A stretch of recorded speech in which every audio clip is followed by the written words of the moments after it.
allocated the first question to respond, and then we'll open it up to everybody else. Yeah?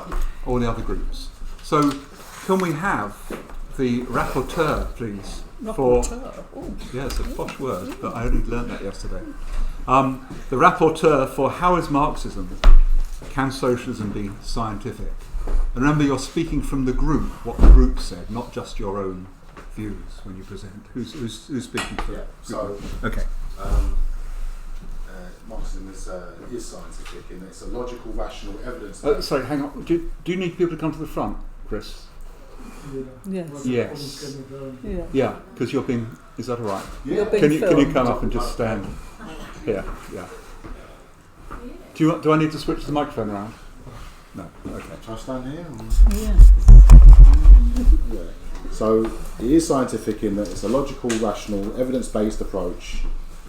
It's fluid and not fixed, and based on material relations rather than abstract ideas. This is whereby you measure. You can measure, what you're looking at, make and test your theories, and have some results which can be replicated by others, and you can also make certain predictions about the future. So that, in that sense, it's scientific. Yeah. And you look at the facts first. Yeah. That's what we said. Okay. You scuttled before I could ask you. Any follow-up? Okay. Does anyone from Group 1 want to add to that? Ivor, do you want to add to that? Or? Okay, we'll pass on. Right, other groups. For question 1, is Marxism scientific? Or can there be such a thing as scientific I thought socialism? that's what they were doing. Well, I've just asked Ivor if you wanted to speak. No, I just I thought number 1 was doing number 1. Well, we're doing everyone who's thought about number 1 is going to add their own thoughts now. Before we go on to number 2. Richard, we didn't get to it. Right. Okay, well, one did. There was 4 groups, so I think another group did get to it. Yeah, any groups who've discussed question 1? Oh. Right, open it up for anyone who's got thoughts on question 1. We were told to do 2 and 3, that's what No, we're going to go on to confuses this me. in a minute, okay?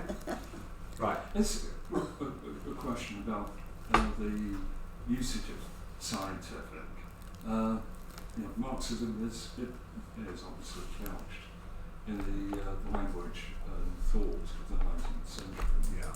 And the 19th century notion of science is that precisely that was dealing with absolutes.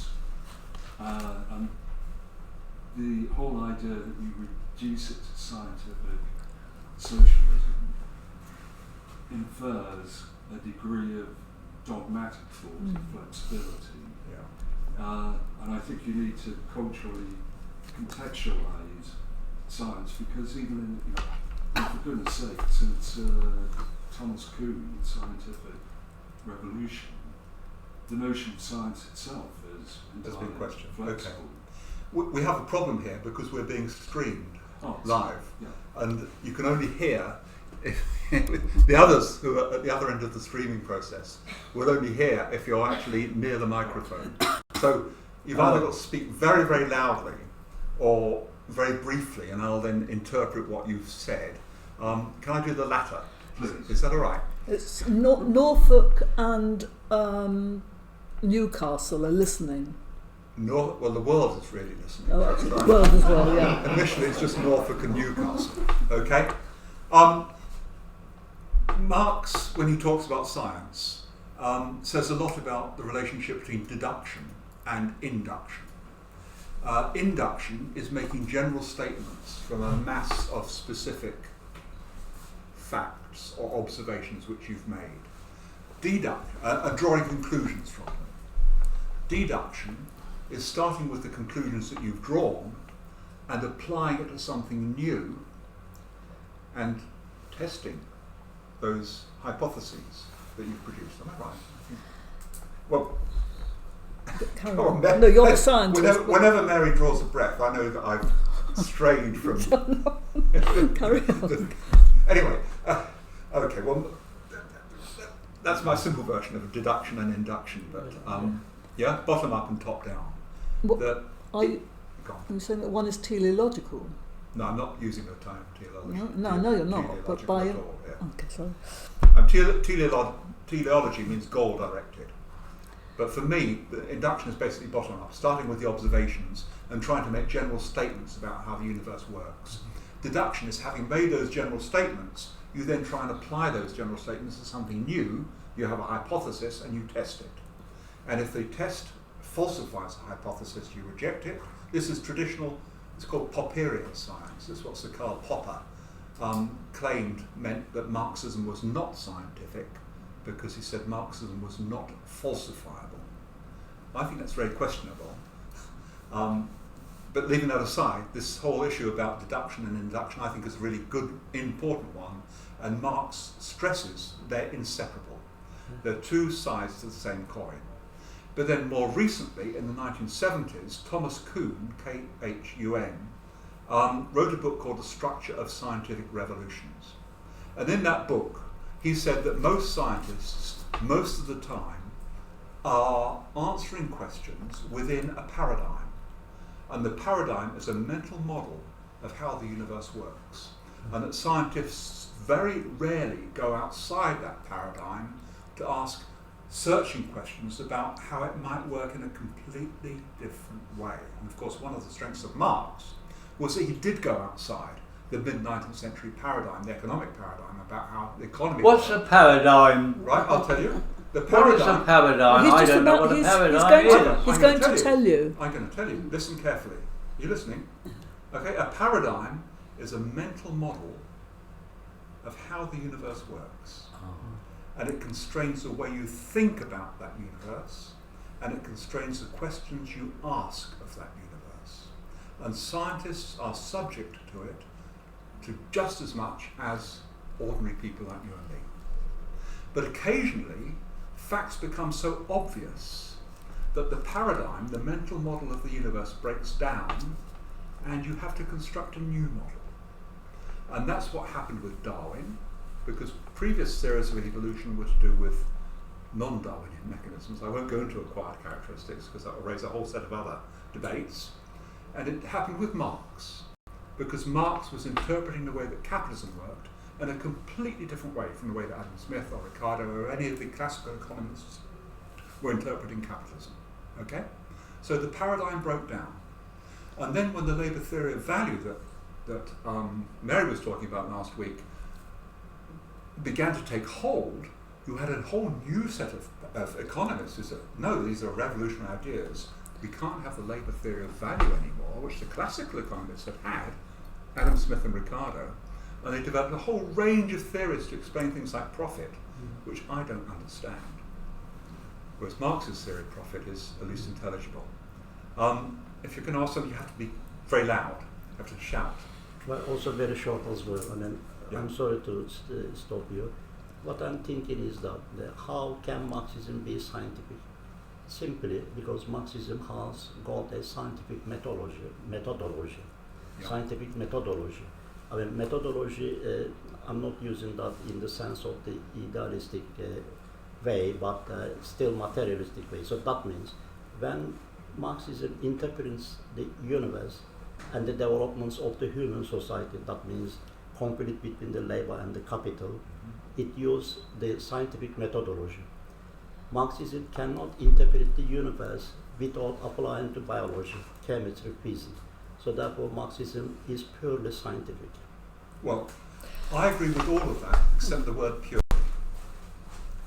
And it's quite useful going back to Engels, because one of the foundation texts for this was Engels' Socialism, Utopian and Scientific. And it's actually translated from the German, where he uses the word Wissenschaft. And Wissenschaft is quite different in its German meaning from what we mean by science in English. Wissenschaft has a much more layered meaning. It means a structured, technical, deep probing, not truth. So we tend to use the word in English, the scientific in quotes with truth. But Engels' Wissenschaft, which is the word for socialism, utopian and scientific, use it in a completely different way from the way that we use science in English. That's the first point. Secondly, Marx used the term scientific socialism, and this is a quote from Marx, and I'm quoting, only in opposition to utopian science socialism, which wants to attach the people to new illusions instead of limiting its science to an understanding of the social arrangements made by people. So Marx and Engels use the term science not to claim that their Marxism was scientific in the same way that the physical sciences and the biological sciences, pioneered by Darwin and others at the time, were scientific. They use the term science in the sense in which the meaning of Wissenschaft exists, to mean something which was in opposition to utopian socialists, which, as Engels said in Socialism, Utopian and Scientific, which means the development of socialism from utopia to science, to challenge the socialists of his day who don't claim to emancipate a particular class, but all humanity at once, and who saw socialism as expression of absolute truth, reason and justice, which has only to be discovered to conquer the world by its power. He said that was total rubbish.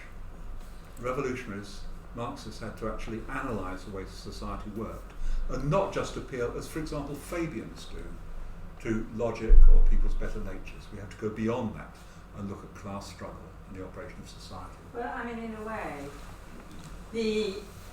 if we look at the Communist Manifesto, where they set the scene there, that all history is a history of class struggle. That is where we start. Yeah. So then we look at society and try to apply that using a Marxist approach. I mean, that is scientific because it comes away from the bourgeois way of looking at history, which is to look at man or heroes or... Yeah, exactly. So it's a completely different way of analysing society, and then Marx applied it to capitalist society. But if we do use the word scientific or science in the context of Marxism, we have to be aware that we're using it in a very different way from the common way it's used in English. Right. We're using it in the way that Engels used it, Wissenschaft, in German, which is a probing technical examination. But what does Wissen mean? I can see Wissen means knowledge. A double word, but Wissen, shaft I've come across before, but Wissen, what's Wissen? Knowledge. Wissen is knowledge. Knowledge. Okay. So the next question: which groups we're looking at, starting with Naked Ape? We were. What's that? So the second group. Second group. Naked Ape. Right. Is the answer in our genes? Right. You've got to come up front. I'm sorry. Yeah. I mean, it's going to be sort of short and sweet, I think. No, I think we've got a lot to say. No, so I sort of was rubbish at taking notes, I'll be honest with you. Not Okay, so I'll do my best. So for number 2, I think we sort of came to the conclusion that it's sort of like a little bit too simplistic to say, well, it is not even a little bit, it is too simplistic to say the answer's in the genes. In other words, like all of our behaviour is predestined by our genetic makeup. It means that we are unable to change. So it's just sort of like, no, that's it, that's human nature, we're always going to be like this, nothing will ever change, and might as well give up, sort of thing. And that's what I think that if we go back to what's his name, Dawkins was sort of getting at, I think. Not that I've read anything of Dawkins. Whoops. So yes, it's sort of because what we actually are is like we as history has gone on, as we've sort of evolved from apes, well, from Australopithecines, and other such. Basically, as we've evolved, we've sort of learned like from our environment and used our hands to like do work, and that's how we've learned. It's sort of come along, like we're sort of like I've lost now. Anyway, yeah. So anyone who can pronounce Australopithecines can't be lost. What does it mean? What is an ape? Oh right. Yeah. Okay. Anyway, so that's sort of the answer to that we got to number 2. Number 3. So no, hang on. Let's do it with number 2. Okay, cool. We'll get some feedback. From sorry. But stay there. Yeah. Yeah. So are you saying the answer is not in our genes? No, I wouldn't say so. And why do those who claim it is in our genes, people like Richard Dawkins, why do they do that? So they're trying to hold you back, aren't they? to put it one way. They don't want you to know the true way of going on, do they? So they have all these other things. Oh well, human nature and your genes and all the rest of it. You're being fooled, aren't you? I'd agree with that. Would you agree with that? Yeah. Yeah. Stay there. They were in the same group. That's why. In addition to what these late comrades said, they argue about the genes because they try to give the message that everything human behavior or whatever happens in the society is predisposed or predetermined. So actually that is the idealist or philosophy. I mean, that is the bourgeois point of the view or whatever. You know, so that is the reason they try to confirm that actually everything is predisposed, determined, and can't be changed. and can't be changed. Any other? Don't go yet. I won't. Just if there's any other comments you might want to respond to. Any other comments on is the answer in our genes?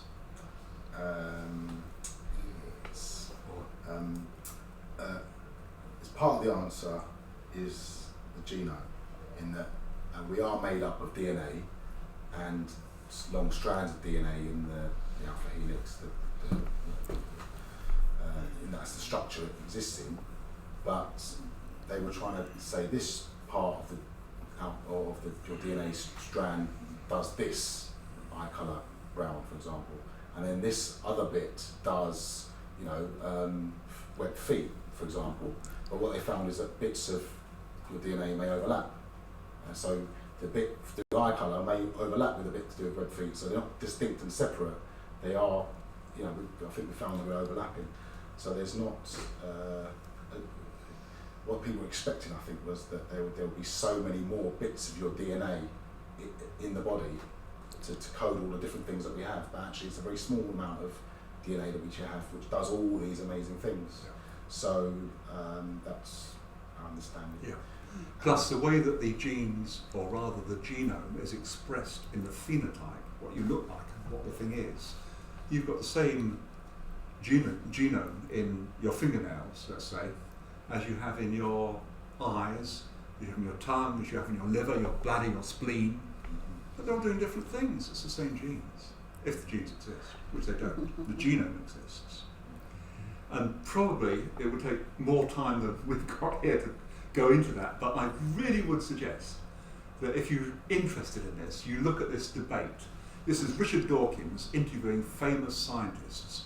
And the one he had the misfortune to interview is a Marxist scientist called Stephen Rose, professor of neuroscience, whose speciality is the relationship of thought to brain, the physics to the ideas, in the Open University, who runs rings around this mechanical materialist. And to have a look at that debate between a Marxist and a mechanical materialist is, I think, wonderful. What's the difference between a gene and genome? The genome is a totality of your DNA, which replicates itself when cells divide, but also there is maternal DNA, RNA, which males don't, which aren't in the sperm, which is solely in the egg, the mitochondria, for example, mitochondrial DNA. So there's a lot of maternal transmission, which is purely maternal. There's a whole range of things, but the most important thing is the dialectical processes in the expression of the genome, the DNA and all the other bits and pieces in the phenotype, and it's not simple. And Stephen Rose is probably the foremost exponent of this in England, and he takes an avowedly Marxist approach, and it's a wonderful interview. You've sold it. Anyway, have a look at that, and thanks very much. Brilliant. We got the second one, we got the other Yeah, one. let's go on to number 3. Yeah, I want to know about why genes don't stand. No, We but did you've made 2 us and stand 3. there all that time. Okay, are you going to go on? Okay, go on to Three, number go on. 3. Yeah. Is that all right, group at the back? You were going to tell us why you thought genes didn't exist. Yeah, I'm up for that, Well, actually. I have. Well, we've just heard it in the front because there are these overlapping bits. There's no one gene for having a big nose or black hair. Yeah, there's a genome which is very, very complicated, So it's somewhere in that. which results in these things, or may not if it's expressed in your liver, for example. You haven't got black hair in your liver. Yeah, you haven't got brown eyes in your liver. It's the same genome, but it's expressed, it's manifest in different ways. What is the role of the chromosomes in these genomes? Very important, critical. Chromosomes are brilliant. We can talk about chromosomes, yeah, but not genes. Anyway, sorry. No, it's okay. Question 3. I'm just getting stage fright. Okay, so for question 3, I think we sort of came to the conclusion that it depends on what ideology or philosophical worldview comes from, in order to, as to whether or not it's a weakness or a strength. So, for example, say if you had a more idealist philosophical worldview, you could be manipulated into non-scientific ways of thinking, especially if it's the dominant ideology. So that could be really sort of like of the state. So that could be like really sort of detrimental, because then things don't represent reality in people's minds. Does that make any sense? Yeah. So then, so that's a weakness, and then the strength we came up with was so say if you had a more sort of like materialist worldview, ideology, and you can like approach things dialectically, as was mentioned before, as a way of like, say if you're given information by someone or something, you have the sort of instinct to sort of question it. And be like, is this biased? Why are they giving me this information? Is it correct? Have I had, things like that. I think that's it. But yeah, is that okay with everyone? Yeah. Okay. Comments on that? Additions? Do we have any more from our group? You remember the mass media, the role of the mass media? Yeah. For having a sort of role in try to negate the Marxist view of scientific development. You've got to speak louder to get people. No, go for it. Well, all the good ideas are kind of contradicted by the media and newspapers and all that sort of thing. So like that's Donald Trump saying the climate change doesn't exist and stuff like that. Any more? I think a worldview that is diametrically opposed to the interests of those in power is dangerous for the people who hold that view, because their interests, it threatens those in power, and we've seen that they will do anything they can to hold on to power, despite having frameworks of law, international law, morality, religion, and all the things that stop you from being a beast. They will do whatever it takes to hold on to power, and that's why it's dangerous, and that's why it's fought to for now, ideologically and with the media and militarily and so on.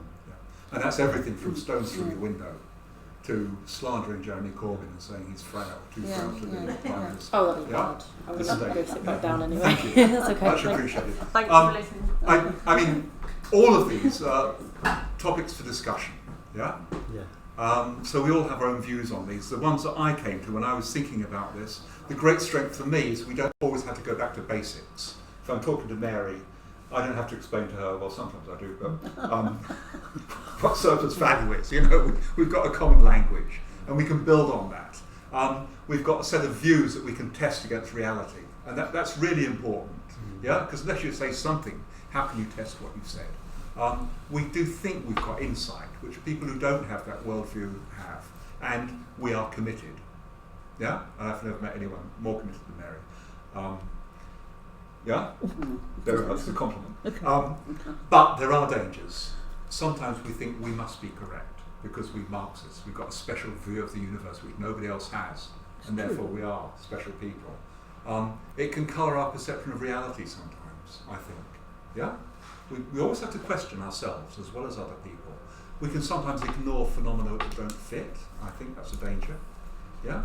Because if the phenomena exists, we need to recognise them. And it can become time consuming, and it can become almost a religion if you're within a group of people that you share the same views. Sometimes you don't have those discussions, and I hope that one of the things we're trying to do in this series is to actually open it up a bit and actually have lots of different views. So those are my views. That's what I came to.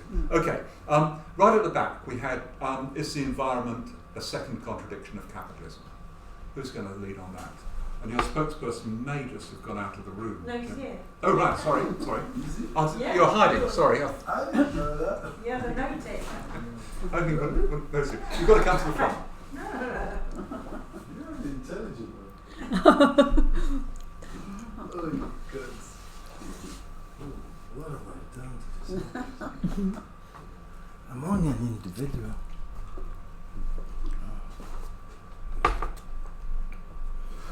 Take a deep breath.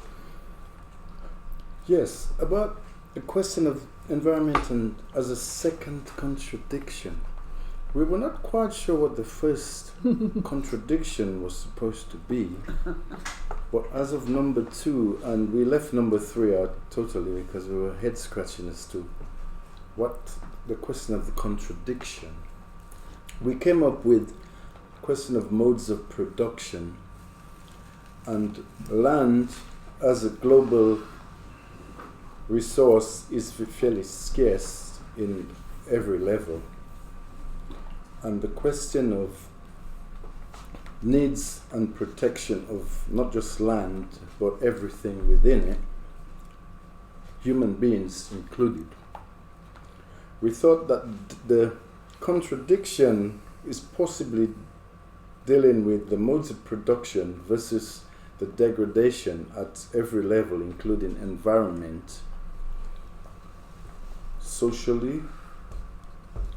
We mentioned climate change, which is a big issue at the moment, but there was not enough time to go into it as it is, as we are aware, it's in the mass media.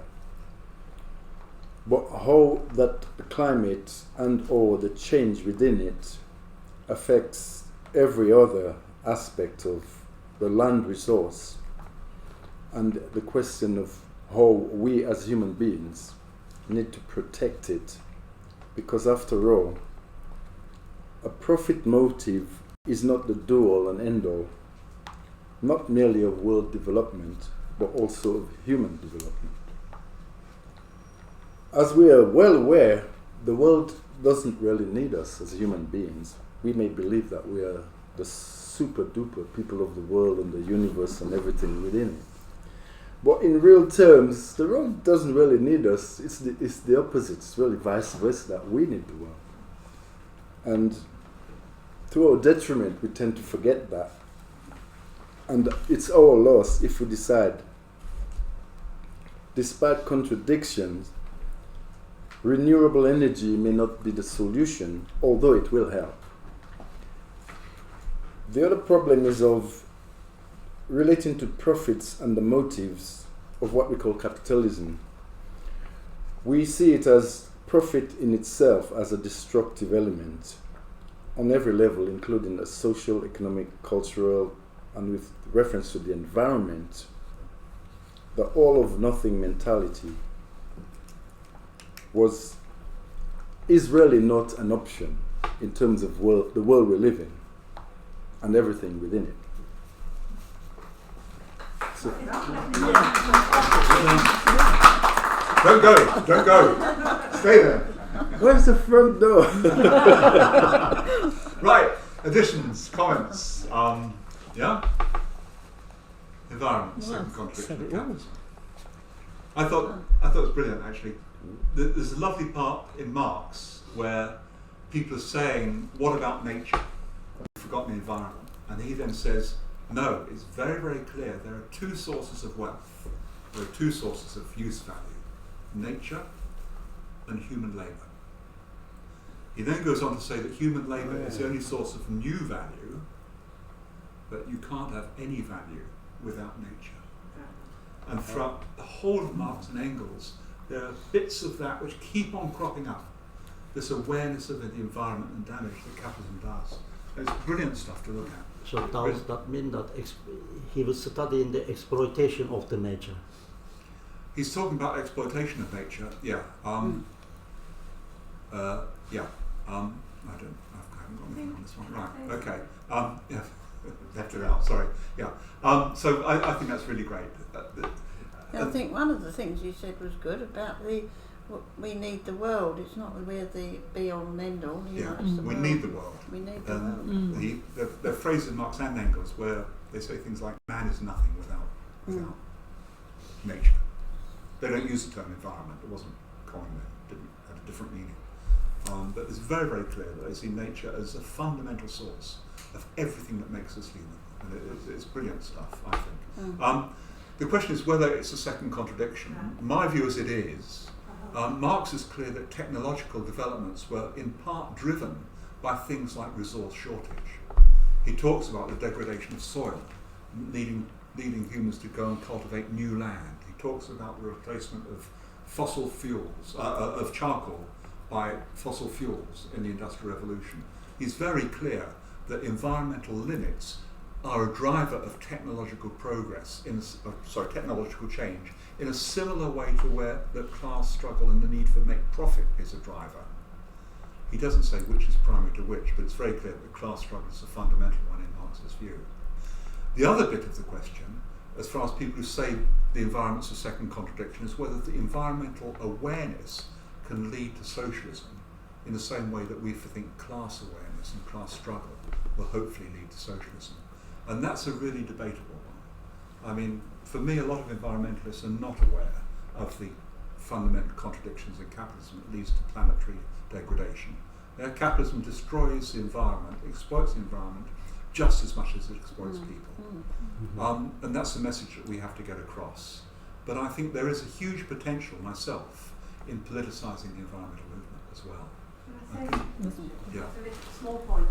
There was a really interesting article in the Morning Star some weeks ago, written by Richard Bergen, and he really tried to place the whole debate around climate change. He called it climate change is a class issue, and I think that really is an important debate that we need to press for, because it's not just we protect the environment and all will be well. It's much, much more than that. It's about how the environment is being debased and exploited in order to create profit. And it will not change unless we change society, I believe. And we have also to look at the way that the capitalism actually battens on environmental awareness. So the biggest single market, the most profitable market in the world today is the carbon credit market. Where carbon credits, permissions to pollute, are shared out amongst the nations. And the rich nations, capitalist nations, buy those carbon credits from poorer nations, which allows them to carry on polluting. Because the poorer nations have the credits, but they can't use them because they haven't got the industry. Yeah? And that's the biggest single, most profitable, the fastest. So therefore, is it a secondary, I don't know if it's a secondary contradiction. Yeah. It's a primary contradiction. So it gets complicated, and this is why we need that dialectical approach. Okay. Finishing up? We have to. Right, very quickly. First of all, thank you. One more question. No, I think we need to finish now. Okay. But thanks. Much appreciated. Thank you. Round of applause. Very quickly, there's a lot of stuff on the web. A lot of the full Marx articles that we've already published have attacked this question. So there is a full Marx answer called "Is the environment a second contradiction of capitalism?" And that's on the web. Here is the handout, which contains a draft text. Is that right? For not the next, but the next but one full Marx article in the Star, and it's going for why is Marxism a better kind of philosophy? And Mary and I have tried to put a draft down there, but I'm sure you can think of things we should have said that we haven't said, or things that we did say that we could leave out, because we have to keep the word length within 1,200 words. So please have a look at that and come back next week. Yeah? Yeah, I want to say something. Okay, yeah. The full Marx articles are all on the Marx Library website under /education. You'll get that screen, just click on full Marx and you'll see pretty much, well, most of the full Marx articles that we published until up until probably Easter. Just to mention the classes that are coming up for the autumn. No, we can do that next time. Those are all on the web. Have a look at them. And lastly, from me, because Mary's got something to say in a minute, because you've been such lovely people and you've come back, please come back next week. The Marx Memorial Library publishes a journal every year. It used to be called Praxis. In 2014 it was changed to Theory and Struggle, and you can have a free copy. No, you can choose as well. And the formal subscription, and last year it moved from Marx Memorial Library itself to the Liverpool University Press. So it's now published by Liverpool University Press. Liverpool University Press's subscription to Theory and Struggle is £75 per year. But as a member of Marx Memorial Library, you get yours free. This one you can have free. Another one you can have free. But if you order in the Marx Memorial Library for 10 quid unwaged, 20 quid waged, you actually get a copy of this automatically in the post every year as soon as it's produced. So I'll leave those on the chair as you go out. If you want to take one, please. And this is a different issue. Okay, I'll put those in the chair as well. I was going to save this thick one for next week in order to get you coming back next week. But there is, jumping up. Okay, Mary. We'll just then, won't we? Yeah. Just to say that it, I think, was a great advantage to have somebody who was a scientist for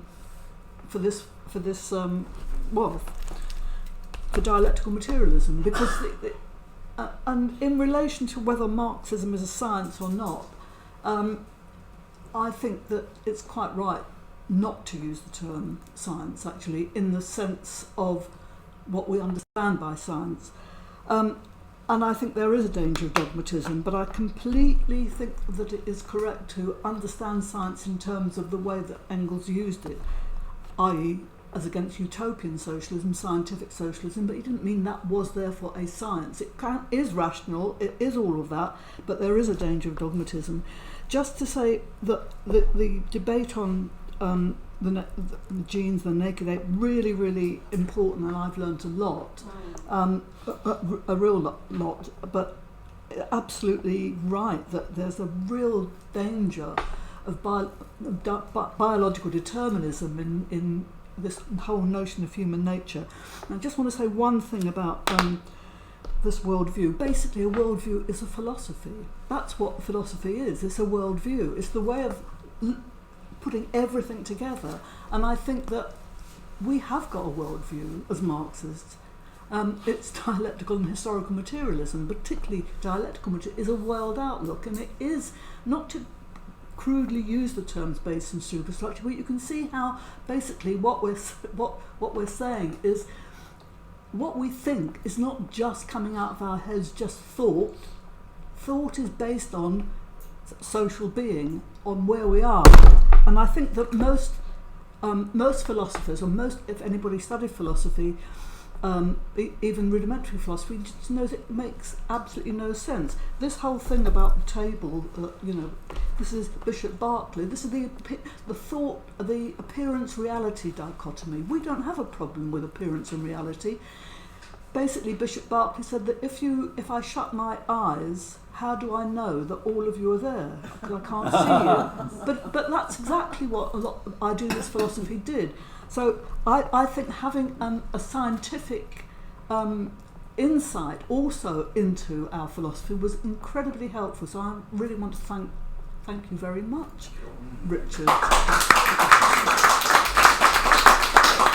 hope you come back next week.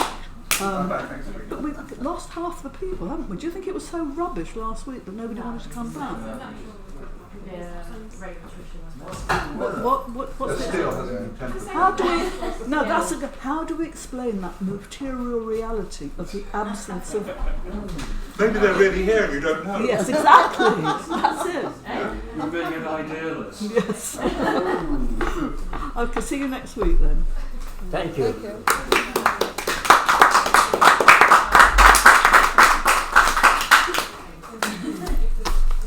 And don't forget to comment on this. Oh, the tree ball. Yeah. Is that a questionnaire? No, No, this